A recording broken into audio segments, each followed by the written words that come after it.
우리는 이 마가복음을 통하여서 이제 그 예수님의 십자가 그리고 부활의 사건을 바라보며 내용을 좀 살펴보고 있습니다. 제가 이제 설교할 때마다 마가복음을 살피는데 기억나십니까? 이게 제가 우리 교육자들이 4명이서 번갈아 가면서 수요 예배를 드리니까 한 달에 한 번씩 마가복음을 듣거든요. 그래서 잘 기억을 못 하실 텐데 오늘 이 내용이 나오게 된 앞의 배경을 잠깐 설명을 해드리겠습니다. 예수님께서 이제 사역을 3년 동안 잘 하셨죠. 그리고 궁극적인 사역의 목표점이었던 십자가를 향하여서 예루살렘으로 입성하게 됩니다. 그래서 입성할 때 사람들이 종려나무 가지를 흔들고 예수님은 나귀 새끼를 타고 입성을 하시게 되지요. 근데 이제 그 다음 날 베다니에서 이제 올라오실 때에 예루살렘으로 올라오실 때 무화과 나무가 있었습니다. 근데 예수님께서 배가 고프셔서 이 무화과 열매를 먹으려고 했는데 열매가 없었어요. 그래서 저주를 하니까 말라 죽게 되는 거죠. 그래서 예루살렘 성전에 들어가서 양 팔고 이렇게 재물 팔고 비둘기 파는 사람들 막 다 뒤엎어 엎으시고 강도의 구렬이 되고 막 그런 걸 막 비난을 하셨어요.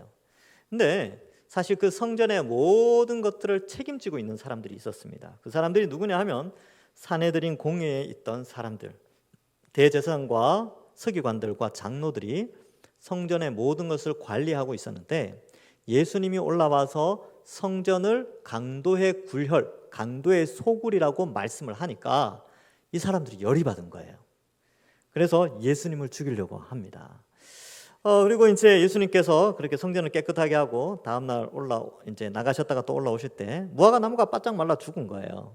결국 그 무화과 나무는 이 유대인들 그리고 유대교를 믿는 유대인들을 상징하는 것으로 예수님을 믿지 않은 유대인들이 그렇게 심판을 받게 될 것이다라는 것을 그 무화과가 마른 사건을 통해서 보여주고 있습니다. 예수님이 이제 예루살렘에 올라오니까 그 성전을 책임지고 있었던 권력자들 한 사람씩 이제 등장해서 예수님과 논쟁을 하게 됩니다. 처음에는 이 대제사장과 서기관들과 장로들이 야 무슨 권세로 이렇게 행동을 하느냐라고 말하자 예수님이 권세를 말해주지 않죠. 대신에 비유를 설명을 합니다. 포도원 비유를 들면서 농부와 주인, 그래서 주인이 종들을 보내고 아들을 보냈지만 다 죽여버리는 그런 농부들이 있었죠. 그래서 나중에 심판을 하게 됩니다. 그 농부들이 누구냐? 바로 지금 예루살렘의 기득권을 형성하고 있는 대제사장과 서기관들과 바리새인들, 산헤드린 공회 사람들이라는 거죠.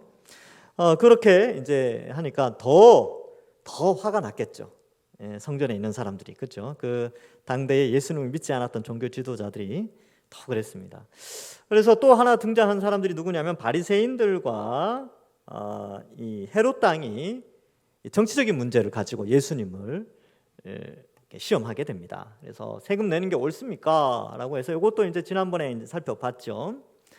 이 바리새인들과 헤롯 당은 역시 산헤드린 공회 안에 구성원들로 되어져 있습니다. 그래서 이 공회 안에는 바리새인들도 있었고요, 헤롯 당원들도 있었고 오늘 등장하는 사두개인들도 있었습니다. 그러니까 이런 파들이 있었어요. 오늘은 이제 그 중에 한 부류였던 사두개인들이 등장합니다. 그래서 부활이 없다 하는 사두개인들 이렇게 표현하고 있죠.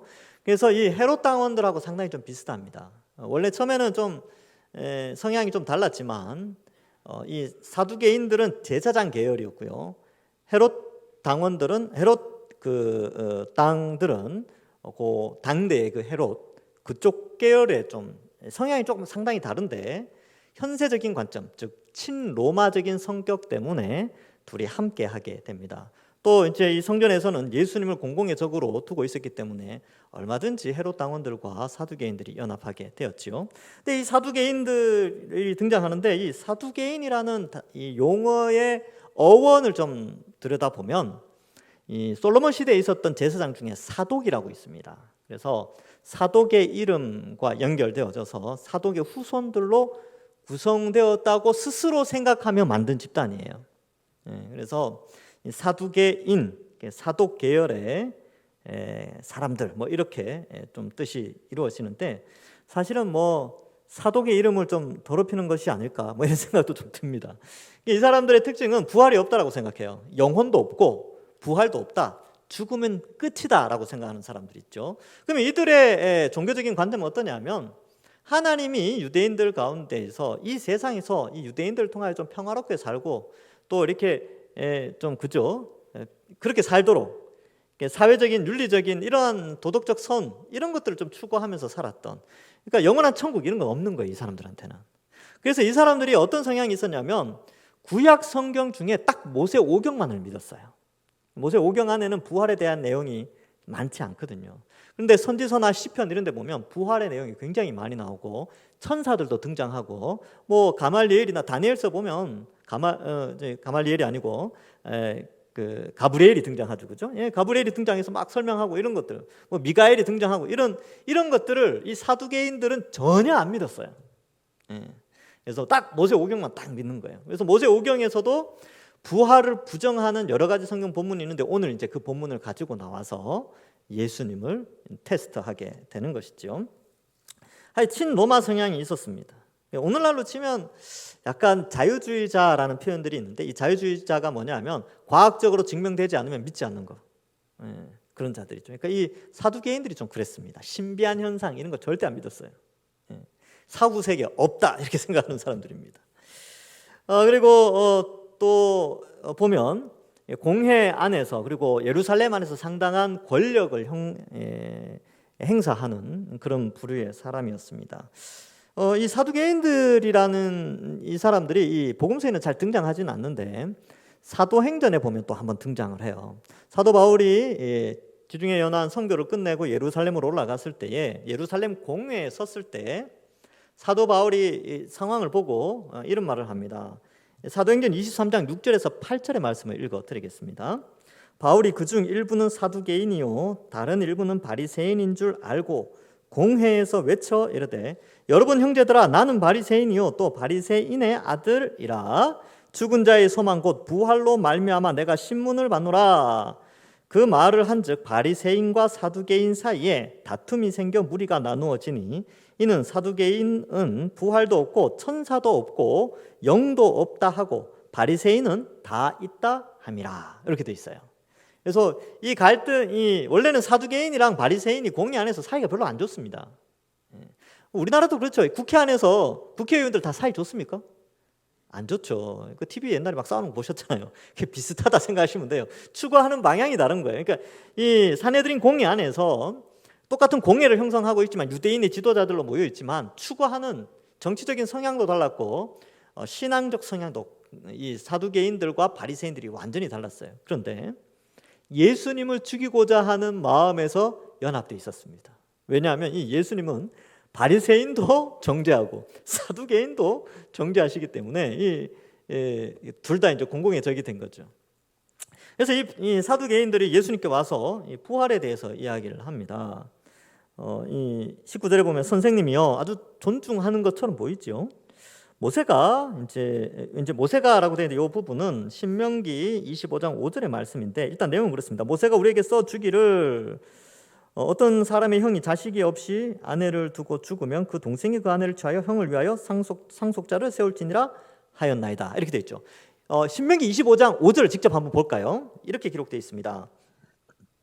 형제들이 함께 사는데 그중 하나가 죽고 아들이 없거든 그 죽은 자의 아내는 나가서 타인에게 시집 가지 말 것이요 그의 남편의 형제가 그에게로 들어가서 그를 맞이하여 아내로 삼아 그의 남편의 형제된 의무를 그에게 다 행할 것이요 이렇게 돼 있어요. 그러니까 우리나라 역사에도 예전에 형사취수제라는 게 있었습니다. 그래서 형이 죽으면 동생이 형수와 결혼을 해서 형수의 생명도 보존하고 형의 재산도 보존하는 그런 방식이었는데 그 구약의 이스라엘에도 이와 비슷한 제도가 있었어요. 형이 죽으면 동생이 형수의 생명을 보존하고 그 재산을 보호하고 그 땅의 유업들을 보존하는 그런 땅을 지키는 그러한 전통이 있죠. 그래서 이러한 것들을 딱 갖고 와서 이 사두개인들은 모세 오경만 믿는다 그랬죠. 그래서 모세 오경을 믿으면서 부활을 부정하는 증거로 요 본문을 가져오는 거예요, 항상. 그래서 질문을 하는 거죠. 7명의 형제가 있는데 큰형이 자손이 없이 죽었다. 그러면 당연히 동생이 형수와 결혼을 하게 되는데 또 자손이 없고 7형제가 다 자손이 없이 죽고 마지막 그 여인도 죽었다. 그럼 부활하면 누구의 아내가 되느냐? 그러니까 모순이 일어나니까 부활은 없다. 이것을 사두개인들이 이야기를 하는 거예요. 그래서 그 문제를 딱 이야기하지요. 근데 이제 예수님이 딱 이야기를 하십니다. 예수님은 하나님이신데요. 율법의 시작이죠. 율법을 만드신 분이에요. 예수님께서 이제 이르십니다. 24절에 보니까 예수께서 이르시되 너희가 성경도 하나님의 능력도 알지 못함으로 오해함이 아니냐 이렇게 되어 있습니다. 자, 두 가지를 오해한대요. 첫 번째는 성경을 오해한다. 여러분 이건 사두개인들에게 굉장히 모욕적인 말입니다. 그러니까 여러분들이 저한테 그런 말 하는 거죠. 여러분들이 저한테 예를 들면 아유 목사님 성경 좀 똑바로 아시지요 라고 말하는 거하고 똑같은 거예요.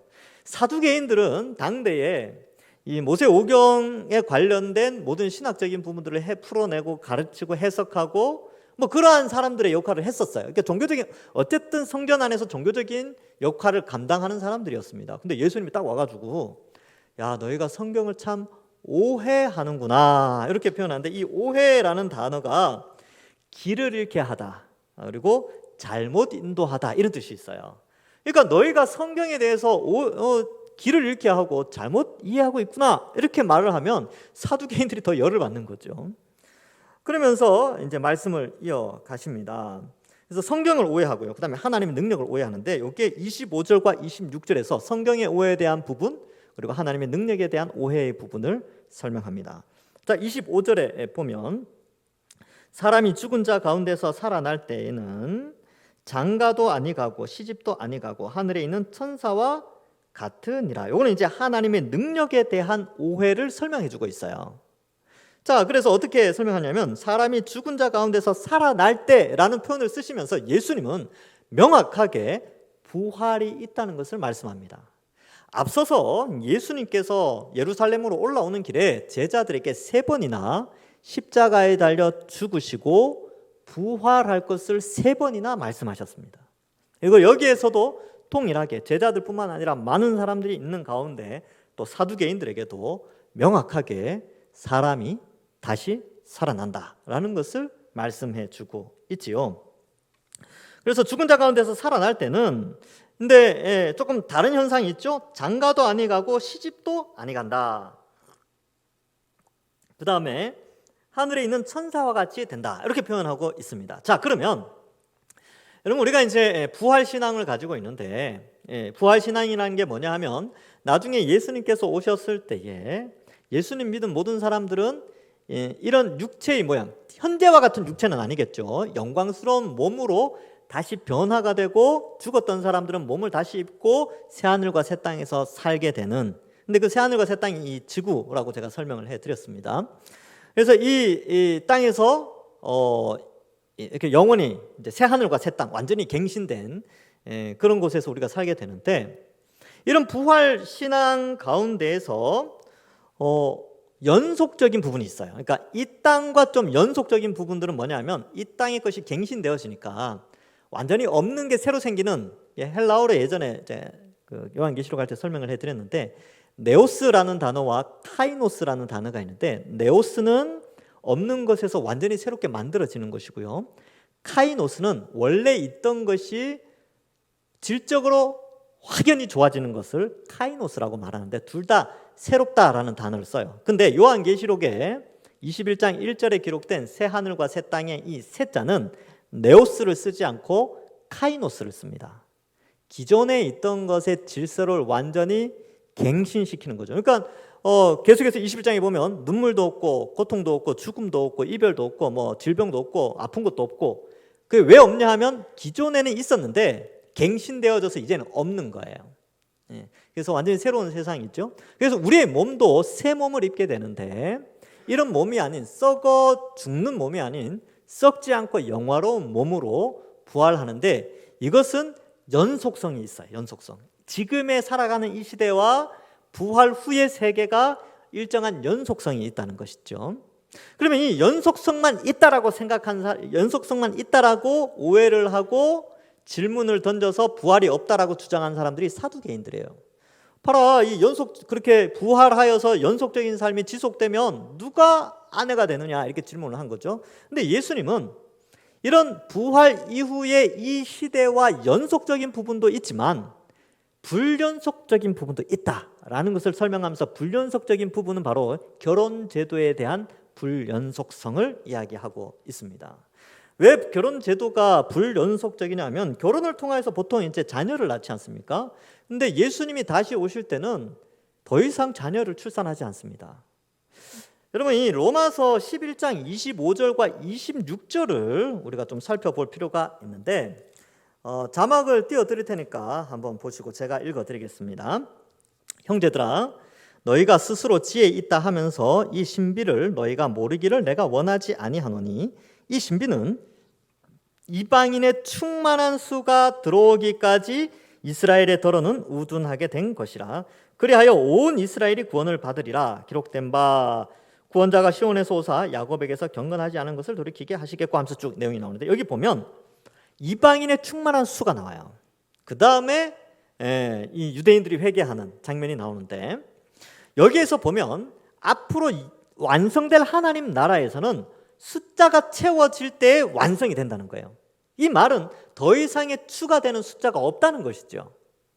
그래서 장가 가서 결혼해서 자녀를 출산하는 이런 것이 있지 않고, 그때에는 이 더 이상의 출산을 하는 그런 결혼 제도가 있는 것이 아니라, 그때는 그냥 우리가 하나님 나라를 하나로 유업으로 이어받는 그러한 존재들로서 형성되어지는 그러한 것을 좀 설명하고 있습니다.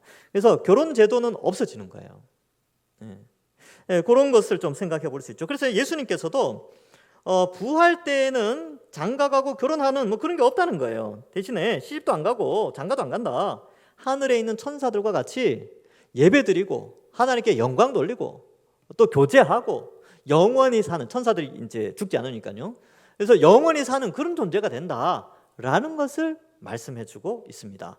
그러면 그 부활 때면 현재 이 부부의 관계는 아무런 의미가 없어집니까? 그렇지 않죠. 베드로 사도는 아내를 귀히 여기라, 함께 공동 상속자로 천국을 물려받는 자로 아주 귀하게 여기고 있습니다. 그러니까 이러한 개념을 좀 가지고 이 부활을 좀 생각해 보는 거죠. 그래서 우리는 부활 이후에 구체적으로 어떻게 전개될지는 알지 못해요. 성경이 알려주는 만큼만 알면 됩니다. 성경이 알려주는 건 뭐냐면 시집과 장가를 가지 않는다. 그리고 그러나 부부는 공동상속자로 인정함을 받는다. 그리고 천사들과 같이 하나님께 예배하고 영원히 존재하면서 하나님과 교제하는 존재로 설명되어지는 것이죠. 그래서 예수님께서 이걸 설명하는 거예요. 그러니까 이게 하나님의 능력이죠. 그러니까 이 하나님의 능력을 사두개인들은 오해하고 있었다. 잘못 이해하고 있었다. 이것을 말해주고 있습니다. 사실 여러분, 이 사두개인들이 성경을 조금만 더 봤어도 알 수 있는데, 이제 뒤에 이제 성경 내용이 나오지만 에녹 같은 경우도요, 창세기에 나오잖아요. 에녹이 죽었습니까? 안 죽었죠. 에녹은 365세에 그냥 그 하나님이 사랑하셔서 빨리 데려갔어요. 죽음 없이. 그 끝났습니까? 그걸로 하늘로 데리고 가서 없어졌어요. 이 문제에 대해서 사두개인들이 고민을 하지 않은 거죠. 물론 어떤 문서에는 고민하는 문제가 있겠지만 이 모세오경 안에서도 얼마든지 부활과 영생에 대한 내용들이 나오고 있기 때문에 예수님은 그들에게 성경에 대해서 오해하고 있다. 그 내용이 이제 또 잘 설명해 주신 게 26절입니다. 26절에 보면 죽은 자가 살아난다는 것을 말할진대 이제 성경에 대한 오해를 풀어주는 거예요. 너희가 모세의 책 중에 가시떨기에 관한 글에 이렇게 됐죠. 근데 왜 예수님이 가시떨기에 관한 글에 이렇게 표현을 했냐면 요즘처럼 이렇게 몇 장 몇 절 이렇게 구분이 안 돼 있었어요. 2000년 전에는. 그러니까 그 사두개인들한테 어느 부분에 이 말씀이 나오는지 알려주는 거예요. 우리는 보통 어느 부분에 알려줄 때 출애굽기 3장 6절 찾아보세요. 그러면 금방 알잖아요. 근데 2000년 전에 사두개인들에게는 출애굽기 몇 장 몇 절이 없었다니까요. 그냥 모세의 글의 어느 파트 그러면 그들이 딱 아는 거죠. 그래서 여기에 보면 모세의 책 중에 가시떨기에 관한 글, 이 표현은 가시떨기에 관한 글은 모세를 소명할 때 장면이 있죠. 거기에 나오는데 이게 이제 우리로 치면 출애굽기 3장 6절의 말씀입니다. 출애굽기 3장 6절에 이렇게 기록되어 있습니다. 또 이르시되 나는 내 조상의 하나님이니 아브라함의 하나님, 이삭의 하나님, 야곱의 하나님이니라.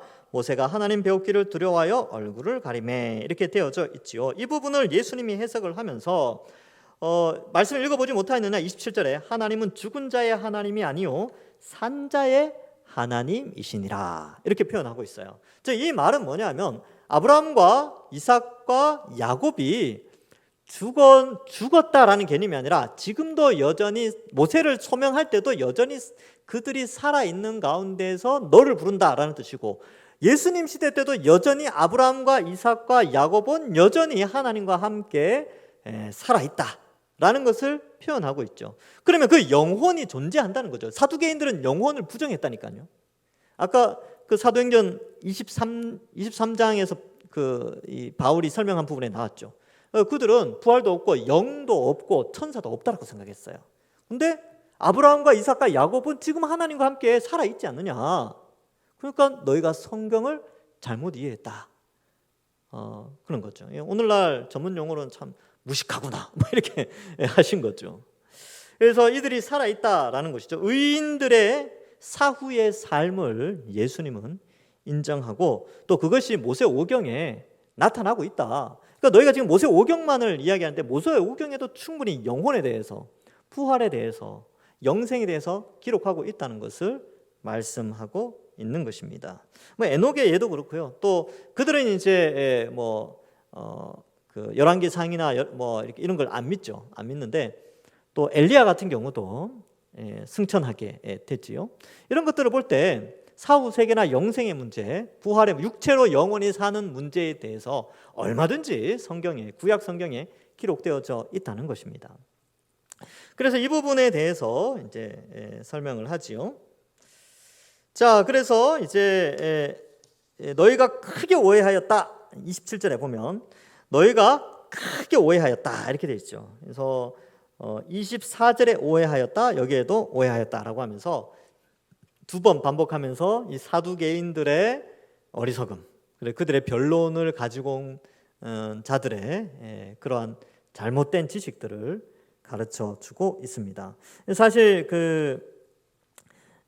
이 앞부분에 그 세금 문제 있죠. 세금 문제에서는 17절에 보면 이에 예수께서 이르시되 가이사의 것은 가이사에게, 하나님의 것은 하나님께 바치라 하시니 그들이 예수께 대하여 매우 놀랍게 여기더라 라는 반응이 나왔는데 여기에는 사두개인들의 반응이 나오지 않습니다.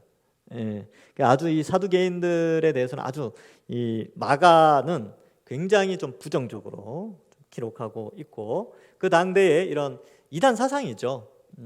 부활이 없다 이렇게 말하는 것은 오늘날로 치면, 우리로 치면 이단 사상입니다. 그것을 말하고 있습니다. 이들은 그런 거였죠.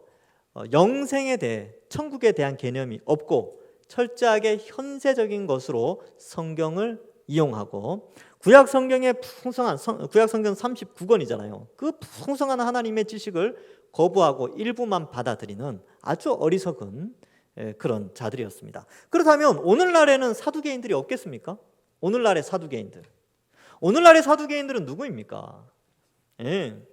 종교적인 형태를 가지고 있지 않더라도 우리에게 끊임없이 수많은 사람들에게 부활은 없다, 영혼은 없다, 천사는 없다라고 주장하는 자들이 누구이겠습니까? 오늘날에 수많은 믿지 않는 자들, 그리고 이 시대의 과학, 인문학, 철학 이런 것들은 다 사두개인과 같이 다 부정하는 거예요. 그리고 오늘날의 영화나 대중매체나 이런 것들 봐도 거의 사두개인들의 주장과 동일합니다. 그들은 믿지 않아요.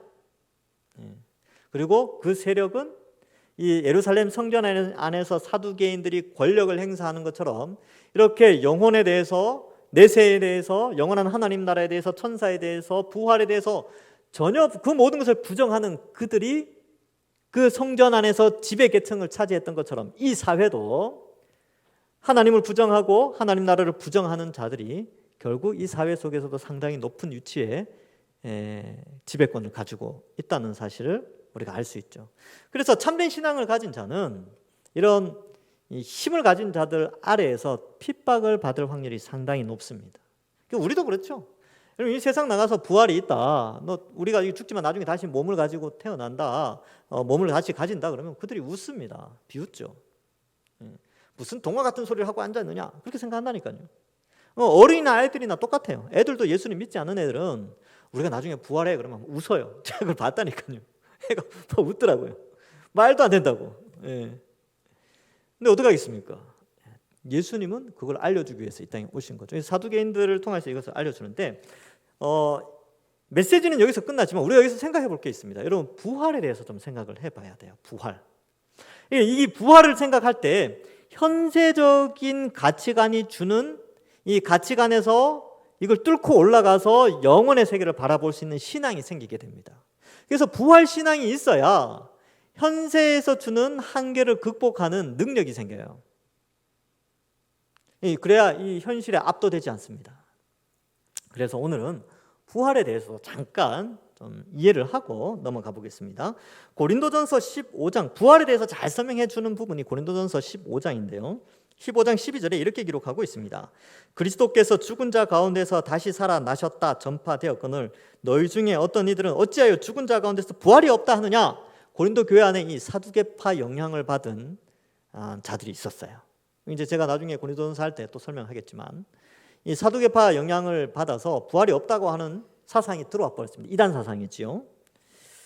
고린도전서 15장 13절에 만일 죽은 자의 부활이 없으면 그리스도도 다시 살지 못하셨으리라 이렇게 기록하죠. 근데 부활의 증인이 너무 많았어요. 500명 이상이 됐고 사도들도 받고 바울 사도도 다메섹 도상에서 부활하신 예수님을 만났죠. 그걸 봤으니까 그게 거짓말이 아니니까 죽인다 그랬을 때 죽었죠. 그게 거짓말이었으면 나 거짓말했어요 하고 살았을 거 아니에요. 근데 부활하신 예수님을 목격했으니까 끝까지 어떻게 하겠어요? 목숨을 버리기까지 그게 진실이었으니까 진실을 알렸던 거예요. 봤으니까. 부활을 목격했죠. 그래서 그리스도의 부활은 곧 우리의 부활이 반드시 있다라는 첫 번째 열매라는 것을 말해주고 있습니다. 고린도전서 15장 21절에도 사망이 사람으로 말미암았으니 이 사람은 아담을 의미합니다. 죽은 자의 부활도 사람으로 말미암는도다. 이 두 번째 나오는 사람은 예수님을 의미합니다. 그래서 아담으로 말미암아 사망이 들어왔지만 예수님으로 말미암아 부활이 가능해졌다라는 것을 말해주고 있습니다. 죽은 자의 부활도 이와 같으니 썩을 것으로 심고 썩지 아니할 것으로 다시 살며 우리 몸은 썩는다는 거예요. 그런데 썩지 않을 몸으로 다시 살게 된다라는 것을 말해주고 있습니다. 51절에 보면 보라 내가 너희에게 비밀을 말하노니 우리가 다 잠잘 것이 아니오 마지막 나팔의 순식간에 호련히 다 변화되리니. 여기 보면 마지막 나팔, 이게 이제 왕의 행차 때죠. 예전에 이제 그 황제들이나 왕들이 행차를 하게 되면 그 앞에서 나팔을 불어요. 왕이 이제 오니까 엎드려라. 여러분 사극 같은 거 볼 때도 보면 나오죠. 왕이 이렇게 궁 밖으로 행차할 때 어떻습니까? 앞에서 그 나팔 불고 그죠? 궁중에 있는 악사들이 나팔을 막 불면 그 소리를 듣고 어때요? 백성들이 길바닥에 엎드리죠. 왕의 행차를 알리는 나팔 소리. 마찬가지로 예수님이 이 땅에 오실 때 천사들의 나팔 소리가 들려진다는 겁니다. 마지막 나팔이 울릴 때에 예수님이 올 때죠. 그때 다 잠잘 것이 아니오 다 호련히 변화된다. 어떻게 변화되냐면 영광스러운 몸으로 변화가 일어난다는 겁니다. 지금의 몸이 아니에요. 지금 어떻습니까? 관절염 있고 고혈압 있고 당뇨 있고 그죠? 기억력은 희미해지고 안 아픈 데가 없어요. 또 온몸이 아프고 어디 병이 있고 약 없으면 못 살고 그런 몸이 아니고 약도 필요 없고 아프지 않고 질병도 없고 이별도 없고 영원히 사는 그런 영광스러운 몸으로 부활하게 된다는 겁니다. 언제요? 예수님이 마지막 나팔에 이 땅에 오실 때. 저희도 말씀드렸죠. 요한계시록 할 때 혼자 오시는 게 아니라니까요. 지금 예수님 믿고 지금까지 죽었던 사람들, 하나님의 백성들이 지금 천국에서 하나님과 함께 영혼으로 있습니다. 물론 엘리야와 에녹은 좀 다를 수 있겠죠. 그런데 그 영혼들이 예수님과 함께 예수님 이 땅에 재림할 때 그 영혼들도 이 땅에 같이 내려와요.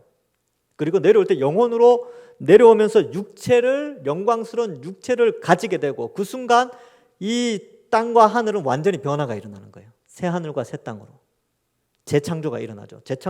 갱신의 새 하늘 새 땅입니다. 그래서 지구의 형태가 어떻게 변화될지 몰라요. 제가 이 자료를 찾아보니까 우리 총신신학대학원에 우리 교단의 기둥과 같은 역할을 하신 초대 기둥과 역할을 했던 분 중에 박형영 목사님이라고 있어요. 박형영 교수님. 그 교수님이 쓰신 책에도 보면 그렇게 돼 있어요. 지구와 지구의 모든 피조물들이 갱신되어진다. 그렇게 설명을 하고 있습니다. 그러니까 기대돼요. 그 피조물들도 예수님의 재림을 간절히 기다리고 있잖아요. 로마서에 보면 그 내용이 나오죠. 피조물들이 간절히 기다린다. 왜요? 갱신될 날이 있으니까. 지금처럼 썩거나 불타거나 그런 것이 아닌 갱신되어지는 옛 에덴보다 더 좋은 새 에덴의 모양으로 새 하늘과 새 땅이 임하기 때문에 그렇습니다. 우리가 이 부활을 소망하는 것이지요. 기대되지 않습니까?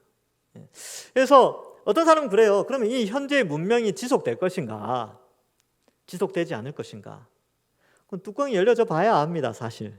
근데 그래요. 예전에 루터 종교개혁의 후계자 중에 루터가 있죠. 루터파에 속한 사람들.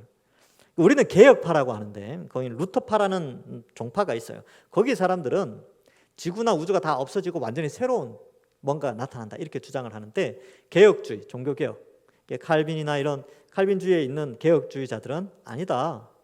하나님이 만드신 것이 너무나 심히 아름다웠기 때문에, 창세기 보면 나오죠. 이것이 갱신되어진다. 죄악이 없어지고 사망과 마귀와 귀신들이 다 불못에 던져지기 때문에 갱신된 새하늘과 새 땅, 이렇게 표현을 합니다. 그래서 어때요? 마지막 나팔 소리에 우리가 다 변화되는 거죠. 다 기대됩니다. 그래서 어떤 것이 이 문명 가운데 어떤 것이 연속적으로 일어날지, 혹은 어떤 것은 없어지고 불연속적이면서도 또 이렇게 될지, 빨리 주님 오셨으면 좋겠어요. 코로나가 이게 덮치니까 더 빨리, 주님 빨리 오셨으면 좋겠다. 이게 뭡니까 이게? 마스크 쓰고 전도도 못하고 통성기도도 못하고, 차라리 주님 빨리 오시는 게 낫겠다 이런 생각을 또 해봅니다. 그러면 이제 여러분 아픈 것도 없어요. 먹고 사는 거 걱정 안 하셔도 된다니까요. 자식 걱정, 성주 걱정 안 하셔도 돼요. 예수님만 믿는다면. 그래서 하나님 다 알아서 해주십니다. 고린도전서 15장 23절 24절에 보면, 그러나 각각 자기 차례대로 되리니 먼저는 첫 열매인 그리스도요. 그리스도께서 부활하셨죠. 다음에는 그가 강림하실 때에 그리스도에게 속한 자요. 예수님 믿고 먼저 돌아가신 우리 믿음의 선배들을 의미합니다. 그 후에는 마지막이 우리죠. 그가 모든 통치와 모든 권세와 능력을 멸하고 나라를 아버지 하나님께 바칠 때라. 이 표현도 참 재밌어요. 연구해 볼 만한 그런 표현들입니다. 아버지 하나님께 나라를 다시 돌려드린대요. 영원한 하나님 나라가 이제 완성되어지는 것이지요. 말씀을 맺습니다. 여러분, 부활은 반드시 있고, 예수님이 십자가 앞에서, 십자가를 지금 며칠 후면 이제 십자가에 달려 죽으시는데, 그 앞서서 이 사두개인들을 통하여 명확하게 우리에게 설명해 주는 것은 부활은 있다. 부활은 있다. 그러나 부활했을 때에 이 땅에서의 삶의 연속적인 부분도 있겠지만 비연속적인 부분, 특별히 이 결혼 제도에 대해서만큼 비연속적이죠. 불연속적인 부분도 있다라는 것을 우리에게 말씀해 주고 있습니다. 그래서 부활을 소망해야 됩니다. 이 땅에 눈에 보이는 것에 현혹되면 안 됩니다. 이것이 전부인 양, 우리 신앙의 목표점이 이 땅에서 지금 현세에서 뭔가를 이루려고 하는, 뭔가의 축복을 받고 돈을 많이 벌고 이런 것들의 목표점이 있어서는 안 된다는 것을 부활신앙을 통하여 보여주고 있는 것입니다. 현세에 압도되어지면 부활에 대한 소망이 희미해지게 되는 것이죠. 그래서 현실을 살아갈 때에 현재에 주어진 삶의 형편에 만족하시고 자족하시면서 영원한 하나님 나라의 부요함을 소망하는 부활의 신앙이 우리에게 더욱 있어야 합니다. 그래야 현실 속에 여러 가지 삶의 어려움이 올 때도 지혜롭게 잘 극복하고 이겨나갈 수가 있습니다. 코로나도 마찬가지지요. 이것이 영원히 지속되는 것이 아니죠. 그리고 코로나 없는 세상, 영원한 행복한 세상이 반드시 있다는 사실을 믿고, 우리의 짧은 인생 가운데 부활을 소망하면서 하나님께 영광 돌리며 또 더욱더 신앙을 더 깊이 있게, 말씀을 더 깊이 알아가는 우리 모든 주의 백성들 되기를 주님의 이름으로 간절히 축원합니다. 기도하겠습니다. 하나님 아버지 감사합니다. 오늘 말씀을 통하여서 혹 이 사두개인들과 같은 유혹들이 이 시대에 많이 있지만 우리는 예수님의 말씀에 의지하여 부활이 있다는 사실을 믿고 주님 다시 오셨을 때 완성될 영원한 하나님 나라의 영생, 육체로 부활한 영광스러운 육체로 영원히 사는 그날이 있다는 사실을 믿고 신앙생활 잘 감당하게 하여 주옵소서. 인생을 살면서 때로는 힘들고 지치고 어려울 때도 있지만 부활의 소망을 가지고 그 어려움의 때를 잘 이겨나가는 지혜도 허락하시고, 현재 코로나로 인하여 우리의 삶의 형편들이 많이 팍팍해지고 경제적으로도 어렵고 또 정신적으로도 많이 힘든 시대에 우리가 살고 있습니다. 그러나 부활 소망하며 이 영적으로 육적으로 이 어려움의 때를 지혜롭게 잘 극복해 나가는 우리 모든 지혜로운 주의 백성들 될 수 있도록 인도하여 주옵소서. 우리의 모든 마음의 근심까지도 하나님께서 부활 소망으로 다 가져가 주실 줄 믿사옵고 감사드리오며 예수님의 이름으로 기도하옵나이다. 아멘.